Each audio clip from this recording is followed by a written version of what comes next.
안녕하십니까. 11월 5일 제10주차 발명교육과 스토리텔링 화학의 동영상 강의를 시작하겠습니다.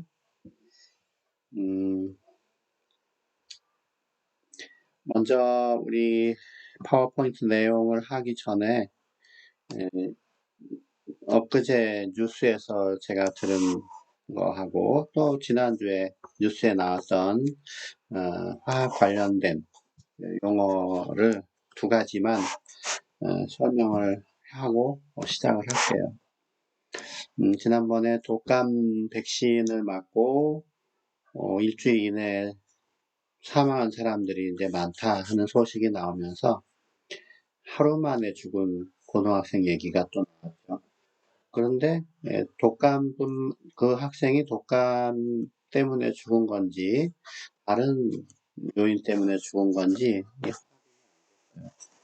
조사를 해봤더니 아질산염을 이제 어떻게든지 몸에 주입이 된 흔적이 있다 하는 내용이 나왔는데, 아질산이라는 말은 질산하고 좀 이제 관련이 있는 용어인데, 그러니까 산소산 중에 질산이라는 것이 있었죠.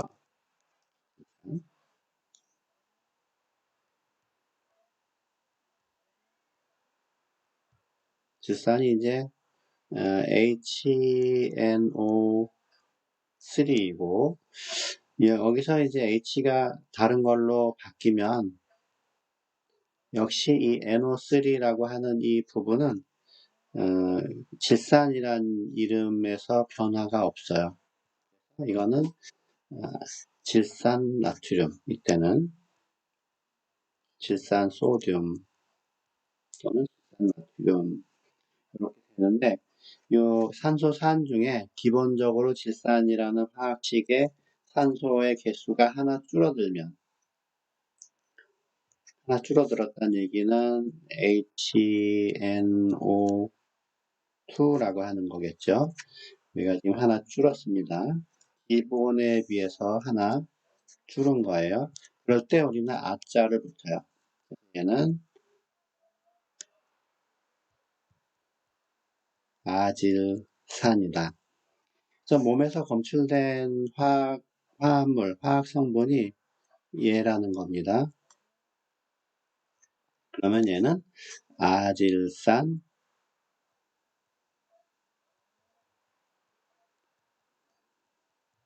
소듐, 아질산 나트륨.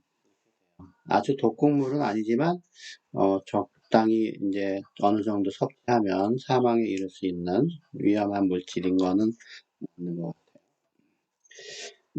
뭐 좀 더 예를 들면 황산 그러면은 H2SO4예요.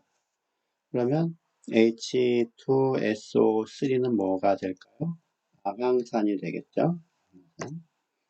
H3PO4라는 것이 인산인데, 그러면 H3PO3는 아인산이 돼요. 이 산소 개수가 줄어드는 것 말고는 나머지 부분에서는 변화가 일반적으로 없습니다. 자, 앞자가 붙은 이름은 원래 기준이 되는 산에서 산소가 하나 부족한 거다. 그래서 처음에 배울 때에 이게 질산인지 확실하게 구분하셔야 돼요.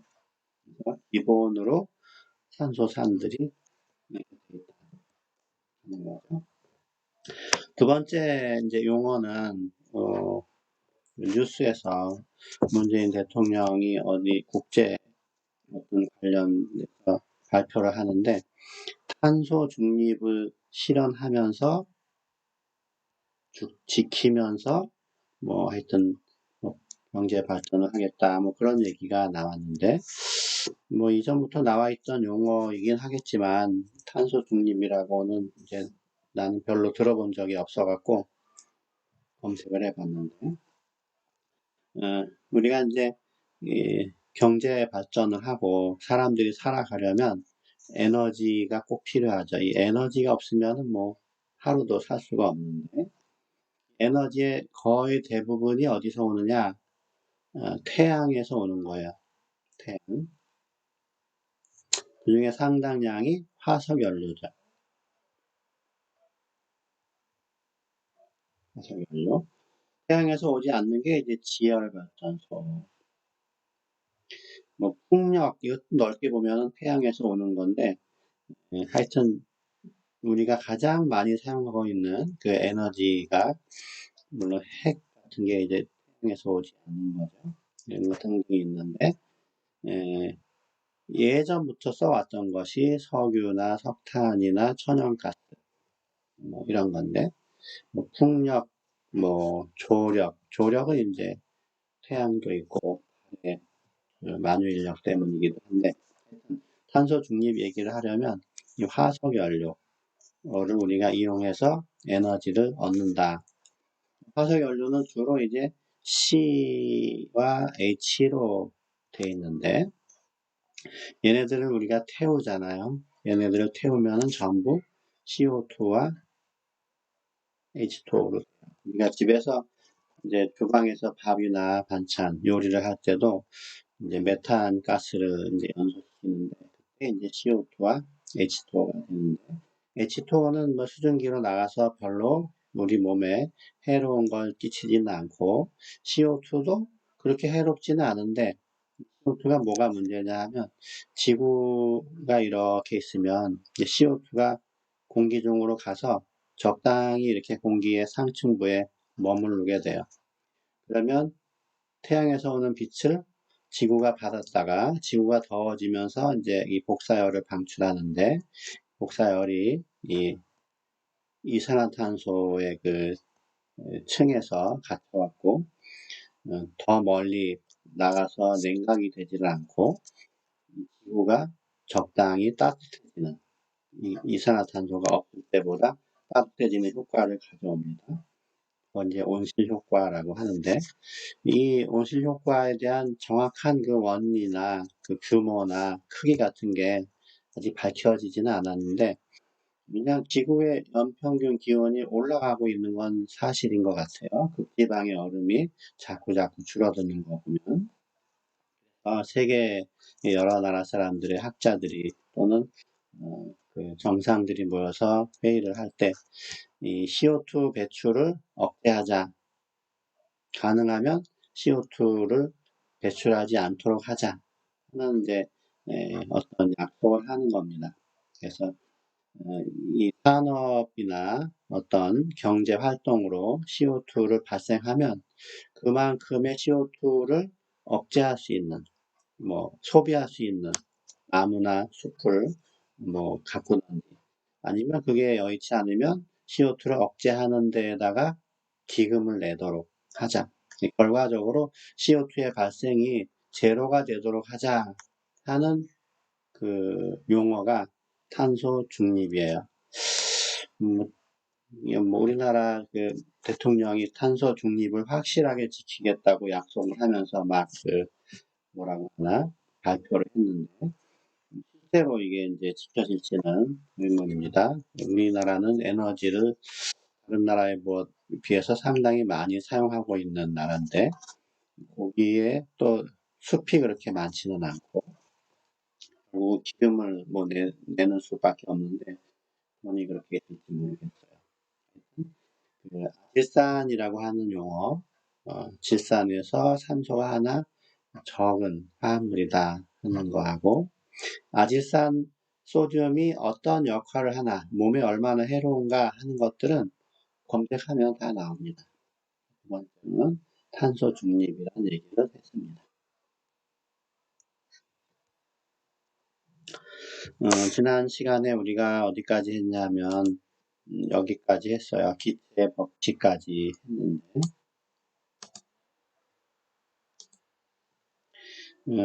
그 기체의 분자 운동론 얘기를 한다고 이제 했는데 시간이 많지 않아서 못했거든요. 그래서 일반 학책을 참고하면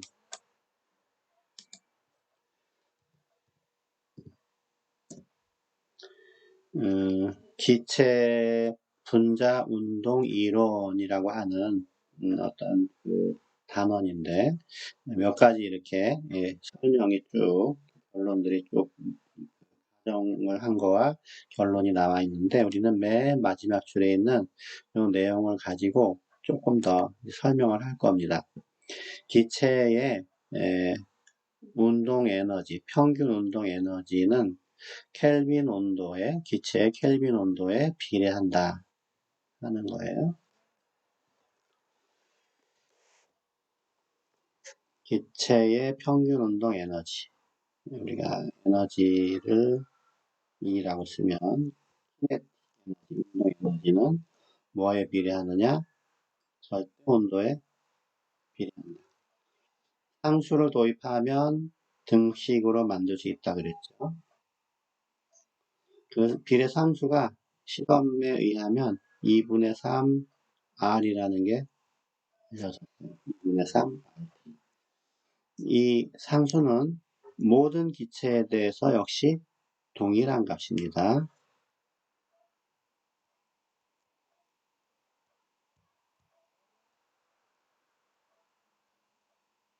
수소 기체이건 산소 기체이건 암모니아 기체이건 온도만 딱 정해져 있으면 에너지는 그대로 정해져 있다. 기체 상수가 R인데 여기서의 기체 상수는 이전에 지난 시간에서는 0.082 약 몰케 이거였는데 뭐 좀 약간 귀찮지만 요런 단위들을 잘 계산을 해보면 요 단위가 줄하고 동격이에요. 줄하고 동격. 이 줄은 표준 단위고 리터나 기압은 표준 단위가 아닙니다. 부피에 대한 표준 단위는 세제곱미터고 기압에 대한 표준 단위는 지난 시간에 했지만 파스칼이에요. 그래서 환산인자를 잘 찾아서 리터를 세제곱미터로 기압을 파스칼로 바꾸면 이제 리터 기압이 결국은 세제곱미터 파스칼로 바뀌는데 그렇죠? 요것이 다른 표현으로 하면은 줄이라는 거예요. 줄. 그래서 그거를 적당히 바꾸면 8.314 줄 퍼 몰 K다 하는 겁니다. 근데 운동 에너지는 이전에 여러분이 알고 있을지 모르겠지만 그 정의에 해당하는 건데 2분의 1 mv 제곱이에요. 2분의 1 mv 제곱. 입자 하나의 질량과 입자 하나가 가지고 있는 속도가 있다 그러면 질량과 속도의 제곱을 곱한 겁니다. 하나하나에 대해서는 이렇게 얘기할 수 있지만 1몰에 대해서는 2분의 1 m v 제곱인데 이렇게 이해할 수가 있어요. 좀 약간 설명이 필요할 수도 있는데 이 m은 이제 몰 질량이에요. 몰 질량. 예를 들어서 물이 있다. 물은 H2O죠. 원자량을 다 더하면 18.0 AMU인데 물의 모질량은 18.0 g per 몰이다. 이렇게 되어 있습니다. 원자량을 다 더해서 요 단위를 붙인 게 모질량이에요. 그리고 여기에 있는 거는 이제 여러 개의 입자들의 속도들이 각각 다르니까 평균을 낸 거예요. 이거는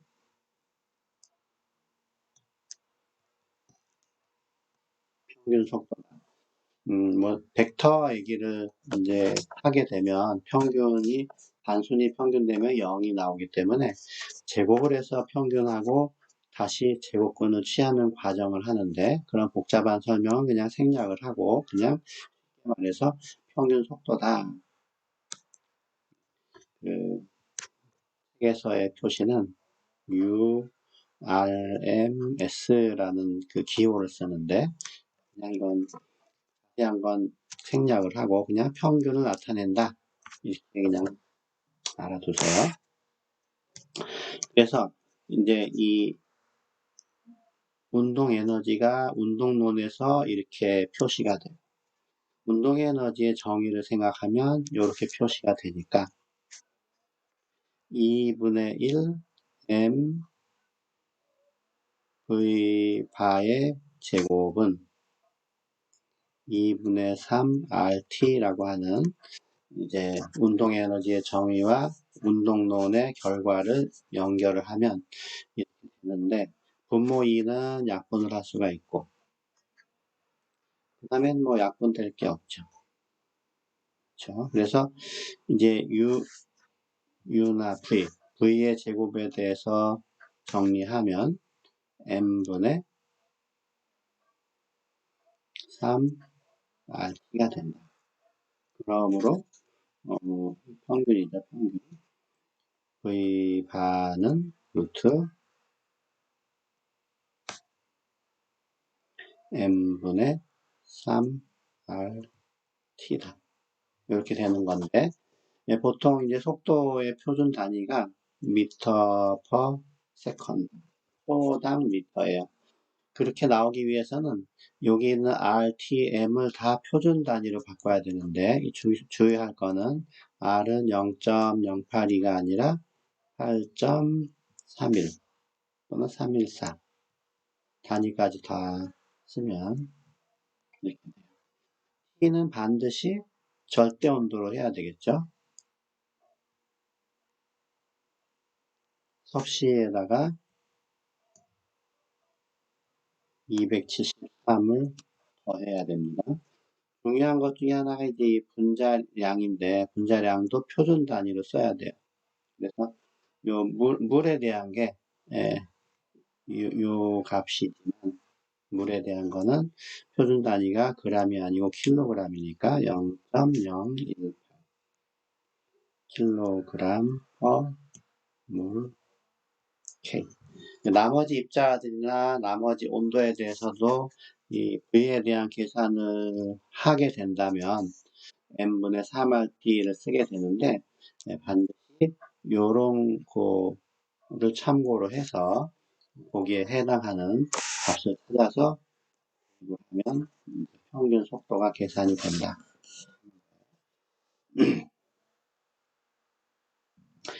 예를 들어서 공기 중에 대부분이 질소잖아요. 5분의 4가 질소인데, 그럼 질소가 20도쯤 되는 보통의 그 환경에서 질소 분자의 평균 속도는 얼마냐 알고 싶으면 그대로 대입을 하는 거죠. 이 V라고 하는 것, V 바는 M분의 3RT니까 질소가 28.0이 이제 분자량이라서 0.028 킬로그램 몰케. 그 다음에 3 곱하기 8.31 줄 퍼 몰케 곱하기 20도라고 했으니까 20 더하기 273K. 이렇게 하면 단위들을 잘 보면 이제 몰 퍼 K가 분자 분모에 각각 분모 위치에 있으니까 없어지고, 제대로 했나요? 그 다음에 K 킬로그램이 분모에 있고 줄 퍼 몰 K 3RT. 그래서 줄이란 단위를 우리가 이제 또 생각을 해야 되는데, 이 줄이란 단위는 뭔가 좀 이상했습니다. 어디가 이상했냐면 몰 질량이 그람 퍼 몰이에요. 그람 퍼 몰. 그쵸? 그래서 아래 모질량을 대입할 때 이 K는 없는 겁니다. 어떻게 이상하게 있어요? 이렇게. 그래야 단위들이 약분될 때 몰이 약분되고, 그쵸? 그 다음에 K가 이렇게 약분이 돼야 결국은 살아남는 거는 분모에 여기 지금 킬로그램이 있고 분자에 줄이 있어요. 줄이. 줄이라는 것은 예, 1인데 1은 힘 곱하기 거리거든요. 힘 곱하기 거리. 힘은 뉴턴 곱하기 거리예요. 근데 이 뉴턴이란 것은 질량에다가 가속도를 주는 거기 때문에 이렇게 되기 때문에 줄을 다시 환산하면 킬로그램 미터 퍼 세크 제곱인데 요 줄이 이렇게 되는데 곱하기 m 이렇게 되겠죠. 거기에 킬로그램이 나눠져 있으니까 여기 이제 킬로그램이 나눠져서 킬로그램이 약분이 돼요. 그래서 이 속에 있는 단위를 보면 킬로그램 없어지고 m제곱 s제곱 m제곱 퍼 s제곱만 남으니까 우리가 루트를 취했으니까 루트를 이렇게 하면 결국은 미터 퍼 세크가 된다. 좀 어려운 과정인데 기계적으로 물론 대입을 하면 계산은 가능해요. 이렇게 된다 하는 겁니다. 그래서 뭐 공기가 평균 속도가 얼마냐? 그러면 공기의 분자량을 대입하면 돼요. 평균 분자량. 요거 계산하면 대략 한 500 얼마 정도 좀 이렇게 나올 겁니다. 뭐 시간 나시면 대입을 해보세요. 직접 한번 해볼까요? 계산기가 열려 있으니까.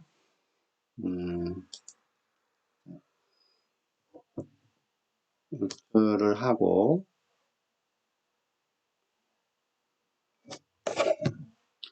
반응이 느리네요. 다운됐나봐요. 루트를 하고 분수를 표시하고 3 곱하기 내 계산기에선 작동을 하는데 여기서 지금 작동을 안 하거든요. 3 곱하기 8.31 곱하기 293 나누기 0.028 계산기로 입력은 되는데 화면에 안 보이네요. 는 하면은 510.758 이렇게 나오네요.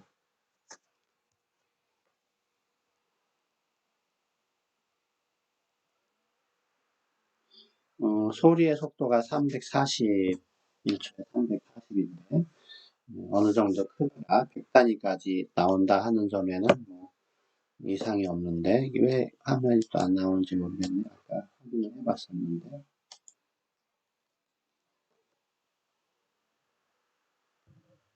요렇게 이제 나온 겁니다. 껐다가 키니까 나오기는 나오네요. 그렇죠? 잘 되니까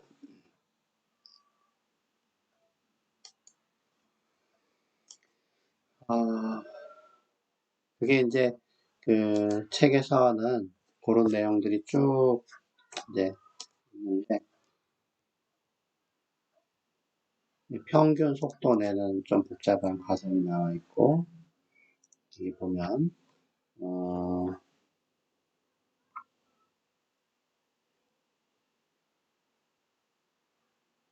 자 질소기체의 속도를 구하는데 여기서는 30도에서 질소기체 평균 속도를 구해라.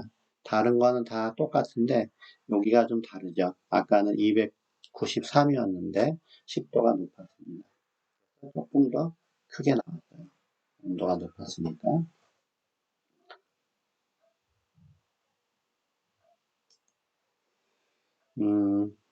자, 요 부분을 지금 설명한 겁니다. 기체의 평균 속도는 루트 m분의 3rt다 하는 거군요. 자, 좀 더 진행을 하면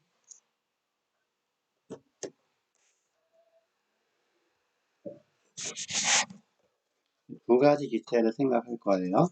예를 들어서 자, V 대신에 U라고 할까요? U, NH3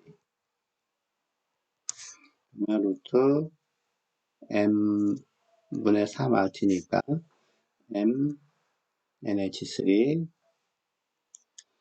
3r, t r은 기체상수라서 모든 기체에서 동일한 값이고 t도 온도니까 뭐 모든 온도가 같다고 하면 굳이 기체를 구분할 필요가 없겠죠. 또 HCl 염화수소에 대해서도 또 이렇게 n분의 3rt를 써요. MHCl분의 3r 얘를 1번 밑에 거를 2번식이라고 하면 1 나누기 2 2분의 1이죠. 1 나누기 2를 하면 위에 거 나누기 아래 거니까 그냥 위 아래 사이에 분수를 이렇게 쓰면 되겠죠. 이렇게 가운데 있던 빼고 이렇게 한 것이 1 나누기 2 2분의 1 한 식이에요. 근데 오른쪽을 보면 오른쪽을 보면 전부 다 분자에 3, 루트 3이 이렇게 있고 기체 상수도 있고 t도 있죠. 약분이 돼. 약분되고 남을 만한 게 뭐냐 보니까 분자에 있는 분모에 있는 분모만 남았기 때문에 얘를 다시 정리하면 루트 속에서 분자 분모 위치가 서로 이제 바뀌게 되죠. M, NH3, M, HCl. 이 암모니아와 염화수소 기체의 속도의 비라는 것이 분자량의 비에 반비례한다. 왜냐하면 위에 있던 게 아래로 왔고 아래에 있던 게 위로 왔으니까 반비례 관계예요. 근데 단순히 반비례가 아니라 거기다가 또 제곱근을 해야 된다 하는 관계입니다. 이건 애초부터 이 n분의 3rt라고 하는 이 식을 이제 설명을 하면 그렇게 돼요. 이 v라고 하는 것이 루트 m 여기 루트 m분의 1에 비례한다 하는 겁니다. 기체 분자 운동론의 결과가 속도는 분자량의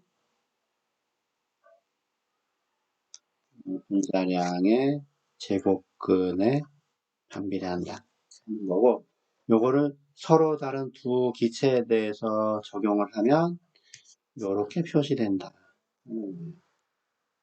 근데 우리가 이제 원자량을 다 계산해서 얘네들을 대입을 하면 암모니아는 17.02 분자량이고 HCl은 36.5예요.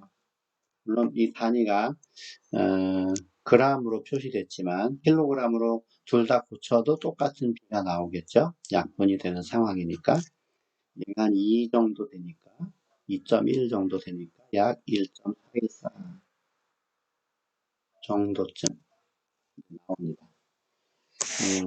실제로 이제 이 값이 정확하다면 둘 중에 하나를 모를 때 요거나 요거를 모를 때에 계산도 가능해요. 그래서 분자량을 측정할 때 역시 이 속도의 비를 계산할 수가 있다. 간단한 그 실험 영상을 한번 보면 어디에 있을까요? 실험 영상이 닫혀진 것 같은 느낌이네요.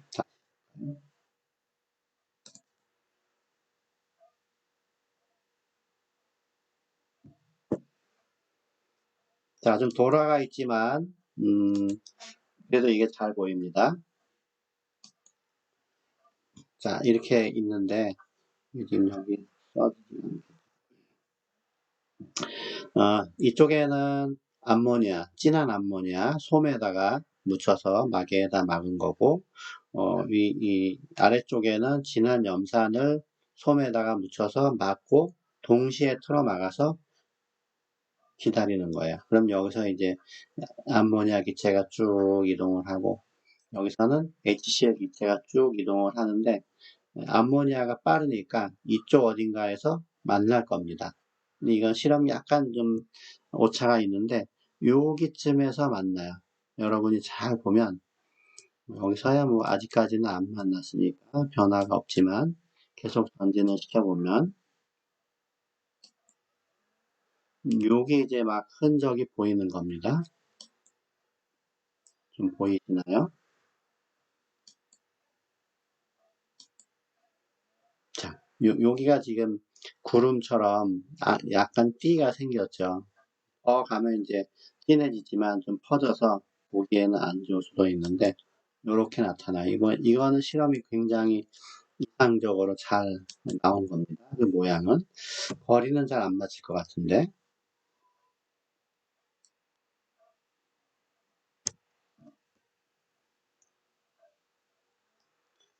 어, 그래서 이쪽에서는 뭐가 오냐면 암모니아가 오고 이쪽에서는 HCl이 온다 그랬죠.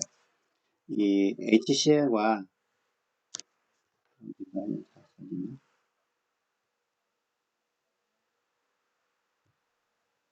암모니아는 이제 산과 염기의 대표적인 물질이기도 하지만 눈에 안 보여요. 기체이기 때문에. 근데 이게 만나면은 고체가 되는데 S라고 쓴 겁니다. 고체가 되는데 이거는 이제 흰색 고체예요. 흰 가루. 기체라서 양이 적으니까 여기서는 이제 연기처럼 보이는 거죠. 이제 무색으로 되어 있고 약간 중간보다는 더 이 아래쪽으로 치우쳤으니까 NH3가 좀 더 많이 온 거는 확실해요. HCl보다는. 그래서 요 거리의 비가 R1, R2의 비가 R1, R2가 속도의 비일 테니까 이것이 M1, M2 아까 말한 대로 1.414 정도가 나올 것이다. 지금 1.414보다는 작겠지만 잘하면 거의 요 값이 나오기도 하거든요. 이게 이제 기체의 분출 속도의 법칙 이거를 확인하는 실험입니다. 여러분도 실험을 할 수는 있는데 이걸 초등학교에서 하기에는 안 좋아요. 왜냐하면 진한 그 암모니아하고 진한 염산을 사용하게 되는데 액체이면서도 고체로 이렇게 확산되는 그 속도가 빨라서 잘못하면 이제 코로 흡입이 될 수도 있고 그러면 이제 굉장히 통증을 느끼면서 이제 화상을 입을 수가 있어요. 어른들이 하면 상관없는데 아동들한테 이거 시키면 사고 나기 딱 좋아요.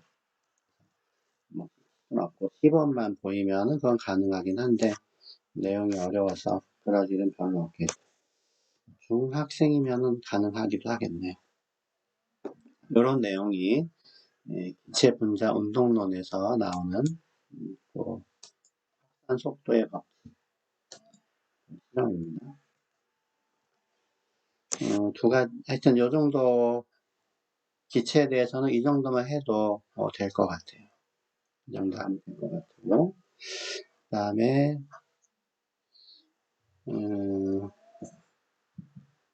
그 다음에 이제 준비된 것은 용액에 대한 성질을 하려고 하는데 그 이전에 물의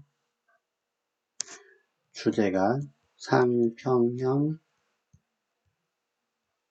그림입니다. 이 상이라는 거는 고체냐, 액체냐, 기체냐, 고체 상태냐 그런 거를 나타내는 상이에요.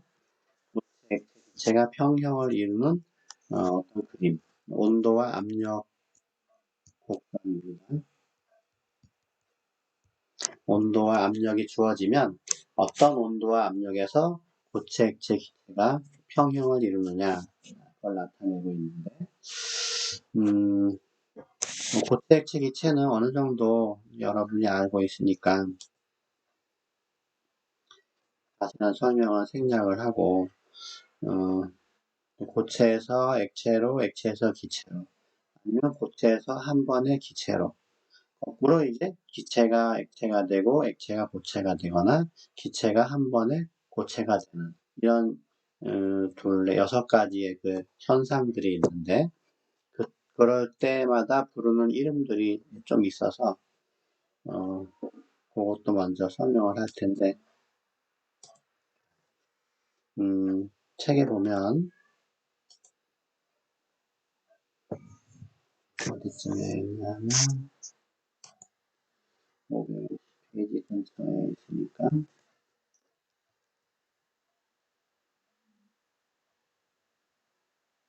자, 지난번에 여러분이 본 그림입니다.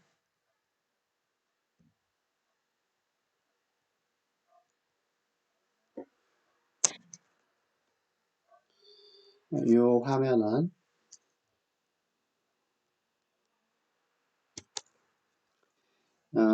액체가 기체로 될 때에 에너지의 변화, 여기서 엔탈피의 변화인데 엔탈피의 변화가 1몰당 44.1 킬로주울이다. 킬로가 지금 마이너스 5가 없죠. 이거는 이제 플러스 값인데 현재 에너지가 증가하는 상황이다. 반대로 기체가 액체로 될 때 그때는 방향만 반대로 되어 있으니까 그때 에너지의 변화는 마이너스 44.01 킬로조울 퍼 몰이다. 고체가 기체로 되는 건 이제 끓는 것도 되고 증발하는 것도 되죠. 증발열이에요. 증발열. 기체가 액체로 되는 것. 반대 과정은 여기 보면은 뭐 응결, 응축열 뭐 그럴 때는 마이너스가 이렇게 됩니다. 이건 액체와 기체 사이의 변화를 나타낸 거고 이제 고체와 액체도 있겠죠.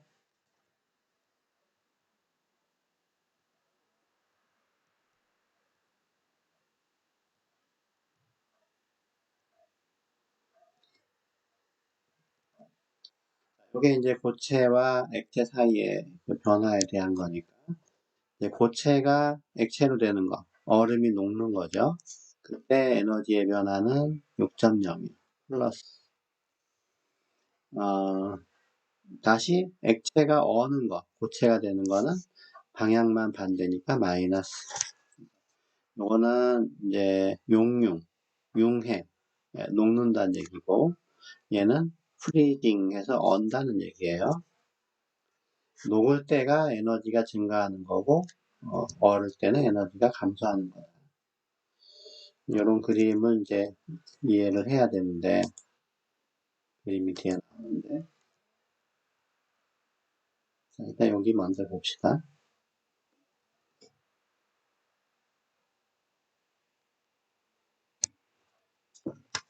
자, 위로 이렇게 올라갈수록 에너지가 높아진다고 되어 있어요. 제일 아래가 이제 고체죠. 고체는 에너지가 제일 낮고 중간에 액체가 있고 좀 더 높은 곳에 기체에 에너지가 놓여 있습니다.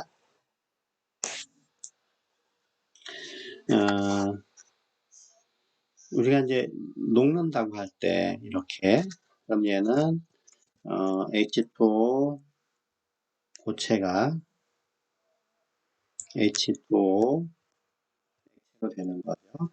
이때 에너지가 있고 이때 에너지가 이렇게 있으면 이렇게 변화할 때 에너지의 변화는 이제 에너지의 변화는 앞에 델타를 붙여요.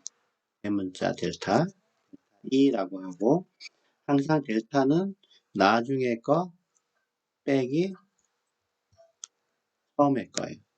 나중에가 E 높이고 처음에가 E 높이니까 빼면은 이 차이가 되겠죠. 이만큼이 될 겁니다. 이것이 이제 녹는 과정이니까 녹음열 이렇게 얘기를 해요. 그래서 델타 E가 양수면 흡열 아니면 에너지가 증가하는 반응이다. 델타 E가 0보다 작으면 반대로 발열이고 에너지가 낮아지는 반응이다. 이렇게 생각을 하면 됩니다. 아까 증발할 때는 44.01 뭐 이렇게 했었죠. 근데 여기 보면 에너지라고 해놓고 E라는 표시를 쓰지 않고 H라는 표시를 다 썼어요. H도 역시 에너지의 한 종류라고 생각을 하면 돼요. 그러니까 이 E는 그냥 에너지라고 부르고 H는 엔탈피라고 부르는데 다 에너지의 한 종류다 생각을 하면 돼요. 주로 이제 엔탈피는 열의 양하고 크기가 같다 해서 많이 사용을 합니다.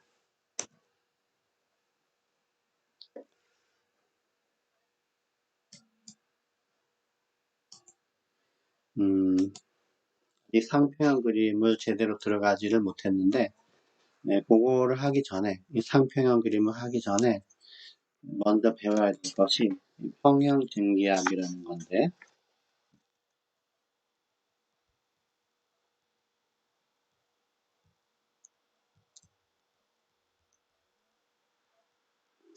평형 증기압이라는 것이 있는데 간단하게 이제 모형을 하나 생각을 하면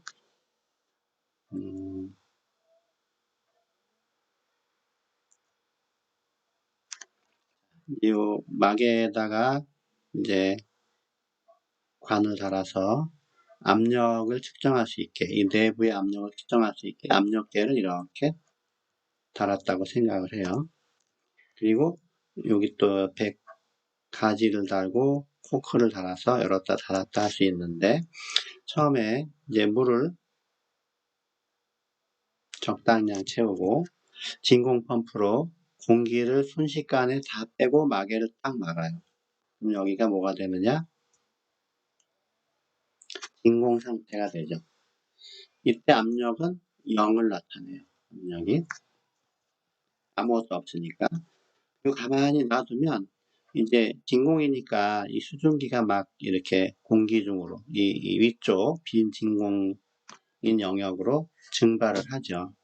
그럼 여기 압력이 조금씩 늘어나는 겁니다. 압력이 조금씩 늘어나요. 계속 얘가 증발을 일정하게 하게 되는데 이게 한없이 압력이 늘어나는 게 아니고 이 증발된 기체 중에 일부는 다시 막 사방으로 튀다가 액체랑 부딪혀서 액화를 하게 되죠. 초반에야 뭐 증발하는 게 많으니까 이 압력은 계속 증가를 해요. 그러다가 어느 시점이 되면 여기서 증발하는 개수와 여기서 응축이 되는 개수가 똑같아지게 되는데 그때는 이 압력의 변화가 더 이상 높아지지 않는다. 그래서 시간을 두고 압력을 자동으로 기록하게 하면 처음에는 0이었지만 이게 쭉 증가하다가 어느 순간부터는 증가하지 않고 평행한 그 직선 상태가 된다. 압력의 변화가 없는 거죠, 여기는. 이때 이제 값을 읽으면 뭐 밀리미터의 지지 이렇게 나올 텐데, 이렇게 증발과 응축이 똑같은 속도로, 개수가 똑같은 속도로 진행이 될 때 우리는 평형이다. 평형이지만 안 움직이는 건 아니고 끊임없이 이동은 하고 있다.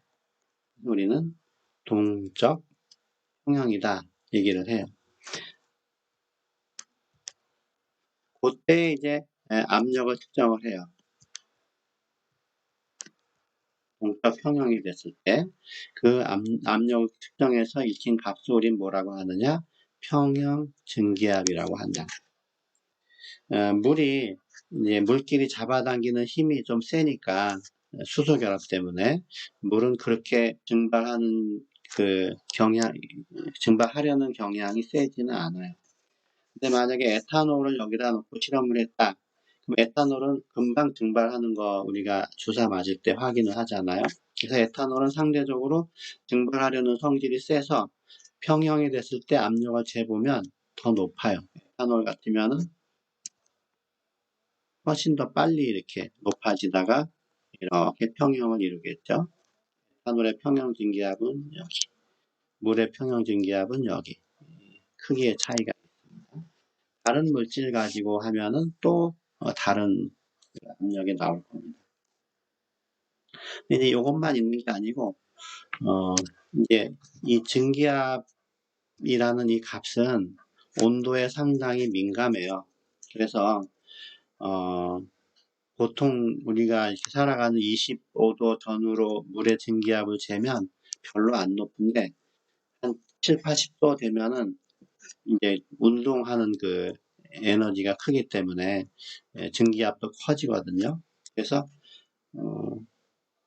이번에는 평형 증기압을 쟀다고 치고 온도에 대해서 평형 증기압을 우리가 그래프로 그리면 이런 식으로 낮을 때는 평형 증기압이 얼마 안 되는데 온도가 높아지면 높아져서 이런 식의 그래프를 보여요. 초반에는 완만하지만 갈수록 급해지는 것. 이게 마치 뭐라고 할까요? 등비 수열 비슷하게. 등비 수열의 항들이 커지는 게 이제 막 제곱을 하니까 엄청 커지죠. 초반에는 별로 커지지 않다가도. 그런 식으로 이렇게 증가하는 곡선을 그린다. 이게 이제 일반학 책에 그림으로 나와 있어요.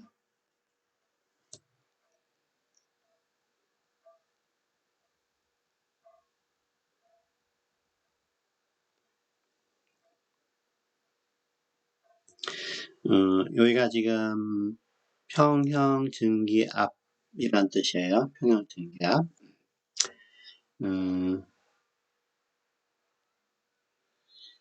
온도를 바꿔가면서 평형 증기압을 그래프로 그렸더니 이렇게 됐다는 거죠.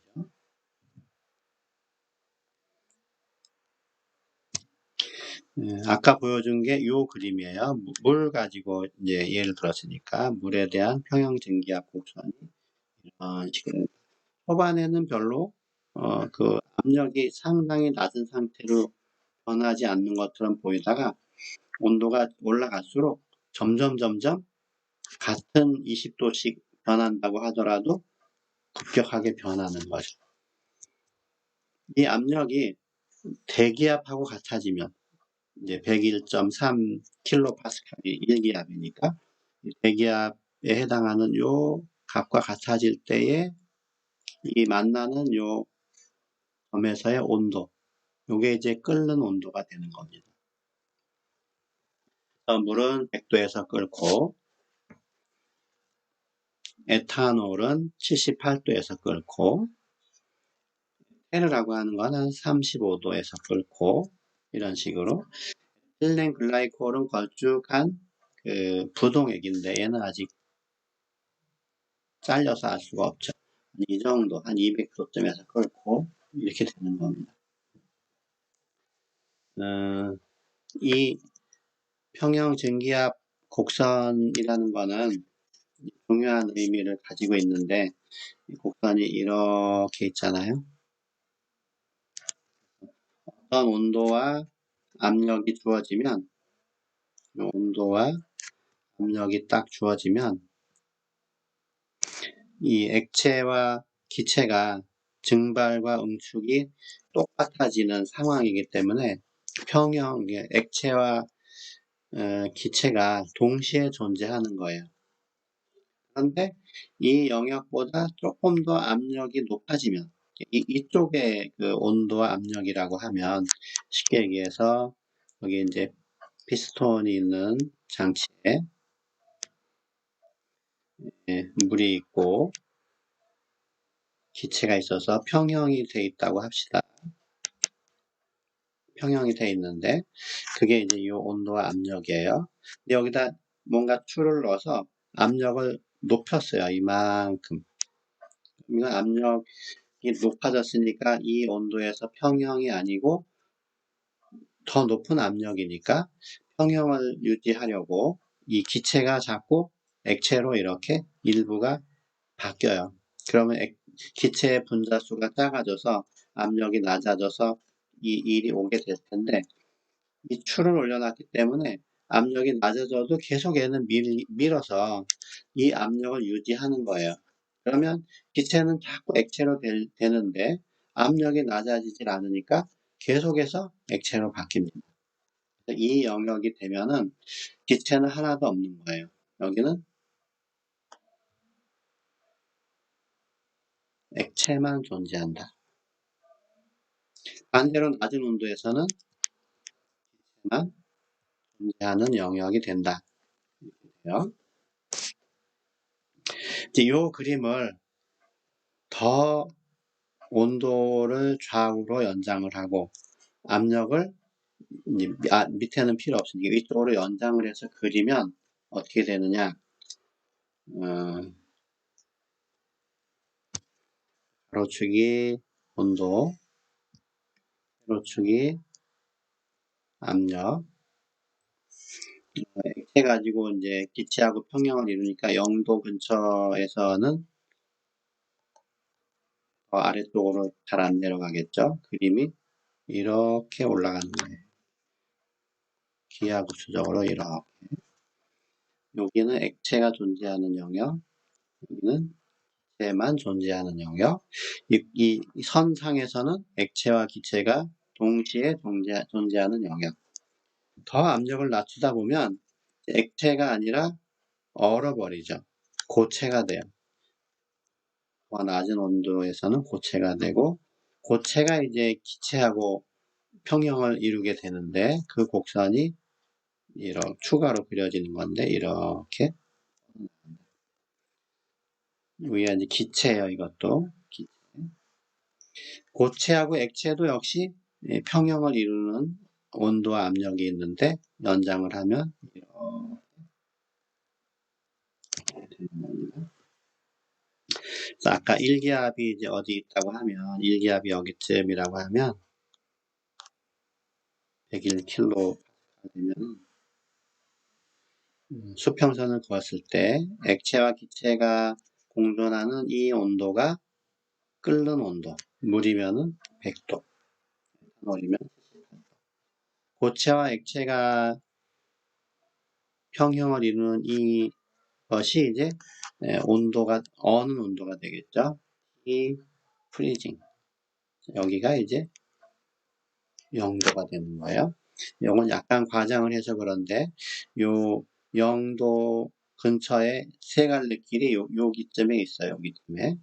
책을 보면 됩니다. 이거를 물의 상평형 그림이라고 합니다. 우리 파워포인트에도 있습니다. 이게 이제 등기압 곡선이고 이게 이제 물의 상평형 그림이에요. 그래서 아까 세 점이 만나는 데가 0.01도. 거의 뭐 0도나 비슷하죠. 일기압에 해당하는 요 수평 압력 곡선하고 액체와 고체가 만나는 평형을 이루는 요 점. 이게 이제 어는 점. TF. 액체와 기체가 평형을 이루는 곡선이 만나는 요 온도는 100도. 그래서 이거는 보일링 포인트. 물을 기준으로 이쪽으로 가면 끓는다 그러고 이쪽으로 가면 언다고 하니까 이제 변화를 물을 기준으로 본 겁니다. 끓는 온도는 100도, 어는 온도는 0도. 고체와 액체와 기체가 동시에 평형을 이루는 점이 딱 하나 존재를 해요. 이걸 우리는 트리플 포인트라고 한다. 온도를 계속 높이면 압력도 높아지는데 어느 정도 높이다 보면은 더 이상 고체가 아니라 액체와 기체의 구분이 불가능한 그런 온도와 압력이 있는데, 그래서 이 곡선이 더 이상 그려질 수가 없는데, 그 점을 우리는 크리티컬 포인트라고 해서 임계점이라 그래요.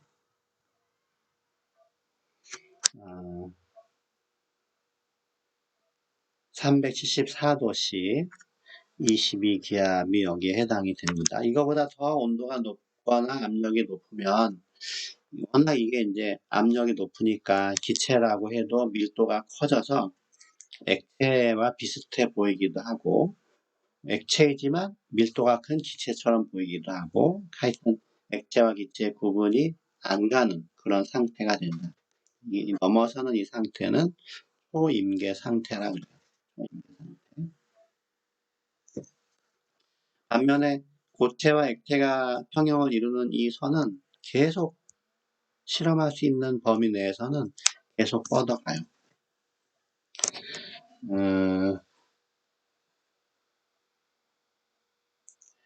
물의 경우에는 특별히 이 고체, 액체의 평형 곡선이 직선을 기준으로 했을 때 올라가는 방향이 왼쪽으로 이렇게 뻗어 올라갑니다.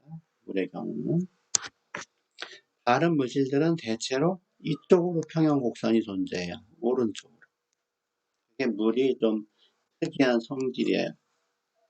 대부분의 물질은 고체, 액체가 이렇게 평형을 이루는데 물만큼은 왼쪽으로 간다. 이게 이제 물하고 얼음하고 비교했을 때 밀도가 얼음이 더 작다 하는 거와 관련이 있습니다. 대부분은 액체보다 고체가 더 밀도가 크죠. 이 모델로 봤을 때 촘촘하게 돼 있는 게 고체니까.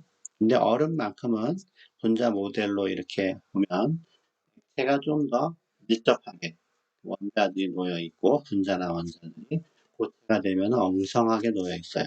부피가 더 커요. 고체가 물에 뜬다, 얼음이 물에 뜬다 하는 것도 밀도 차이인데, 그렇게 되어 있는 것들은 이렇게 왼쪽으로 뻗어가는 곡선을 이룬다 하는 걸 알 수 있습니다. 이제 요것을 하면 우리가 뭘 알 수 있냐 하면, 여기서는 지금 너무 이 그림이 대략적으로 보여서 정확하게 숫자를 읽기는 힘든데, 이제 요 일기압이 여기라고 했죠. 우리가 보통 생활하고 있는 그 기압이 요 근처에서 왔다 갔다 합니다. 0도에서 얼고, 만약에 영하 10도쯤 되면 영하 10도의 일기압은 여기에 있는 거예요.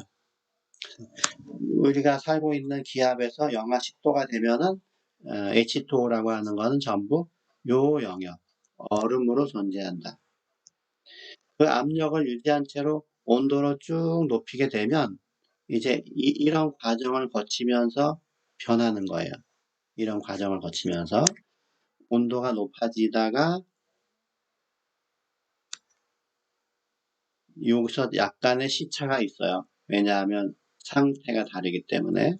이 가열하는 이제 곡선을 나중에 여러분이 보면 알게 되는데, 이 금방 지나가는 게 아닙니다. 여기서 약간의 시간이 지체가 돼요. 그러다가 다시 또 온도가 높아져요. 0도에서 100도까지.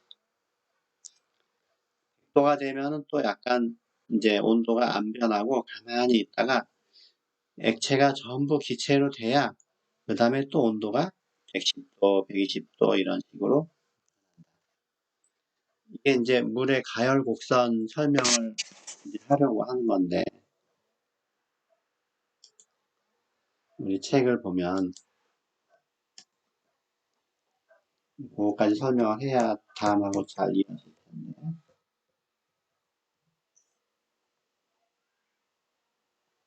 그 상평형 곡선하고 연결을 해서 여러분이 생각을 해야 이게 잘 이해가 될 겁니다. 상평형 곡선이 이런 상황이었죠. 일기압이 이렇게 있는 거예요. 영하 10도에서 이제 가열을 하면 온도가 쭉 올라가요. 이거는 이제 이게 시간에 따라서 일정하게 열을 가하는 거기 때문에 요 칸이 아마 만약에 10줄이다. 요 길이는 20줄 이런 식으로 시간이 갈수록 에너지가 계속 가해지는 거예요. 요만큼의 에너지가 가해졌을 때 온도가 영하 10도에서 0도가 됐다. 요만큼의 열이 가해졌을 때 온도는 안 변했지만 고체가 녹았다. 그게 이제 이렇게 오다가 여기 멎어 있는 요 상태라고 했죠. 그러다가 다시 이만큼의 열이 가해지면 온도가 올라가서 100도가 되는 거고, 또 이만큼의 열이 가해지면 전부 빛으로 바뀌는 거고, 다시 온도가 올라갑니다. 아까 이게 이제 만약에 18g을 가지고 얼음을 가지고 실험을 했다 그러면 여기서 이렇게 바뀌는 데에 6.01kJ이 필요한 거고, 여기서 여기까지 가는 동안에 44.01kJ이 필요한 거예요. 아까 증발열 얘기한 것처럼. 그리고 여기는 그럼 얼마 정도의 에너지가 들어간 거냐? 요 길이를 보면 이제 계산이 가능한데, 이런 것들은 다 비열하고 관련이 있어요. 우리가 열이라는 것이 상태가 변할 때는 온도가 안 변하면서 그냥 에너지를 흡수하는 거고, 같은 상태에서는 온도가 증가하는 거잖아요. 이 질량과 비열과 온도 변화, 곱한 것만큼의 에너지를 흡수하게 된다. 자, 이 상평 그림까지 설명을 했고, 이 가열 곡선을 급해서 그냥 빨리빨리 설명을 했는데, 일단 오늘 진도는 여기까지 나가고, 간단히 과제를, 좀 어렵지 않은 과제를 내줄게요. 배운 게 여기까지밖에 없기 때문에. 자, 오늘의 과제는, 20도에서 공기의 평균 속도는 얼마냐? 미터 퍼 세크로 계산하는 거예요. 이때 이제 평균 속도라는 것이